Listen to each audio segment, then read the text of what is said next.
Assalamualaikum warahmatullahi wabarakatuh. Halo teman-teman Teh Fajar, apa kabar Anda? Salam rahayu bagi kita semua ya. Semoga kita selalu berada dalam lindungan Allah Subhanahu wa Ta'ala. Selalu berbahagia, selalu bersemangat dalam menjalani aktivitas serta kehidupan dan rutinitas kita sehari-hari. Jangan lupa selalu tersenyum ya, keep smiling. Supaya apa? Supaya vibrasi kita atau getaran kita ke alam semesta baik, sehingga semesta pun memberikan feedbacknya kepada kita sesuatu yang baik, yang menyenangkan untuk kita, yang membahagiakan pula untuk kita. Saya doakan Anda, saya dan kita semua berkelimpahan rezeki ya, dan selalu oke ya dalam urusan ranjang. Oke teman-teman, pada video kali ini masih saya akan membahas salah satu pertanyaan dari teman Teh Fajar yang saya kira ini adalah penting untuk saya bahas dan juga sebagai pengetahuan atau informasi bagi teman-teman yang kebetulan melihat video saya. Namun tetap positive thinking ya, tetap berpikiran positif, berpikiran baik, bahwasanya video ini dibuat adalah sebagai edukasi ya, atau sebagai diskusi ya, untuk memecahkan masalah terutama dalam urusan ranjang ya. Sebab tidak bisa dipungkiri, kebahagiaan dalam rumah tangga selain finansial ya, saya tidak mengatakan hanya urusan ranjang saja, tetapi finansial juga utama. Namun ketika finansial sudah oke, dan ternyata untuk urusan kebutuhan biologis ternyata enggak oke, masih saja akan ada sesuatu yang timpang ya. Ini supaya bahagianya itu lahir dan batin teman-teman ya. Oke, saya akan bahas ini dari Apen 1757. Mbak, gimana cara ngilangin kebiasaan onani? Saya perhalus bahasanya ya, self service ya. Jadi gini ya, ini untuk Mas Apen ya.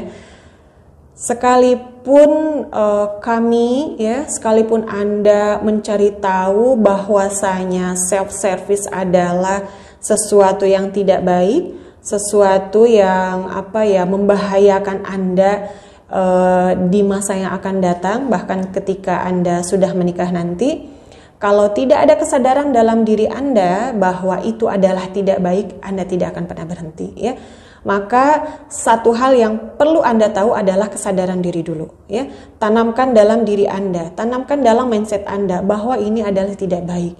Sadarkan diri Anda dahulu ya. Nah setelah itu kalau Anda sudah sadar, oh iya ini tuh nggak baik, gua nggak baik. Nah Anda akan perlahan berhenti. Awalnya mungkin mengurangi, lalu akan berhenti, akan benar-benar stop ya. Dan perlu Anda ketahui ya, orang yang sering melakukan self service itu tentu mendapatkan rangsangannya itu dengan, misal ya, kebanyakan ini ya, dengan melihat dari film biru ya, kebanyakan nonton atau membaca sesuatu yang sifatnya itu atau yang agak vulgar ya. Itu kelihatan ya, kelihatan dari sorot mata, dari tatapan mata itu kelihatan. Orang yang suka self service, orang yang suka melihat sesuatu yang tidak baik ya, itu terlihat dari mata. Kelihatan dari sorot matanya, dari tatap matanya. Lalu susah konsentrasi. Ingat, Anda yang sering melakukan self service, Anda akan sulit mendapatkan konsentrasi, sulit fokus.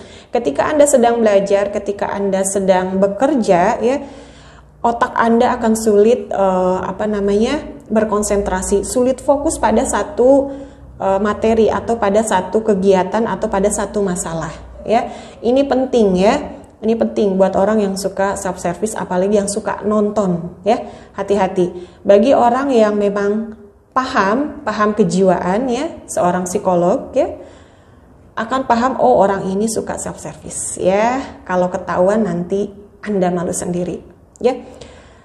Itu secara psikologisnya ya, harus dengan kesadaran diri Anda sendiri. Kalaupun saya katakan jangan, nggak boleh, tapi kalau Anda tidak sadar bahwa itu tidak baik, Anda tidak akan pernah berhenti. Namun tetap saya akan mengatakan pada Anda, pada teman-teman semua, tentang bahayanya self service ya. Yang pertama bisa cedera ya, cedera pada alat tempur Anda. Sebab apalagi kalau ya cara cara memainkannya itu kasar, ya Anda bisa cedera, bisa lecet, bisa iritasi, bahkan kalau terlalu kencang ya akan timbul nyeri pada saat Anda buang air kecil, ya, yang pertama. Lalu yang kedua, tadi iritasi ya. Lalu yang kedua, secara psikologis ya, Anda akan sebetulnya Anda itu merasa bersalah, ya. Gue tuh harusnya nggak begini, ya, seharusnya nggak begini. Nah, terus yang pertama Anda akan merasa bersalah, Anda akan merasa berdosa setelah melakukan itu. Lalu selain itu, ketika Anda sudah kecanduan, ya, Anda akan malas, ya, Anda akan malas mencari pasangan hidup. Sebab Anda akan berpikir, ngapain gue nikah, ya, ngapain gue mencari pasangan, sebab kepuasan sudah saya dapatkan. Nah, itu tidak baik, ya. Maka sadarkan diri Anda, ya. Sadarkan diri Anda dulu. Orang lain itu nggak bisa ngasih kesadaran, harus dari diri Anda sendiri, ya. Selain itu, dan ini yang paling penting untuk Anda ketahui, nanti setelah Anda menikah, ya, karena sudah terbiasa Anda melakukan self service, Anda takutnya mengalami ED, ya, atau ejakulasi dini. Karena kalau ketika self service itu kan yang dicari itu kan puncak, ya, bukan kenikmatan, ya, tapi yang dicari cepat-cepat biar dapat puncak. Nah, pada saat Anda menikah, pada saat mempunyai pasangan yang sah, yang halal, ketika Anda melakukan ibadah tersebut, Anda akan mengalami ED, ya, dan ini tentu yang pertama Anda akan malu sama istri, yang kedua juga istrinya jadi nggak puas dan bisa marah-marah sebab ketidakmampuan Anda bertahan lama, ya. Oke, hanya itu saja dari saya, ya. Intinya adalah kesadaran diri. Ketika Anda tidak sadar, Anda nggak punya kesadaran diri, orang mau ngomong apa pasti Anda lawan, ya. Nggak apa-apa, orang gue suka gitu. Tapi kalau ada kesadaran dalam diri sendiri bahwa itu tidak baik untuk saya, tidak baik untuk kejiwaan saya, maka Anda akan berhenti, ya. Oke, semoga bermanfaat untuk Anda semua, ya. Sekian dari saya. Wallahu a'lam bishawab. Wassalamualaikum warahmatullahi wabarakatuh. Terima kasih sudah menonton channel Teh Fajar. Jangan lupa subscribe, like, komen, dan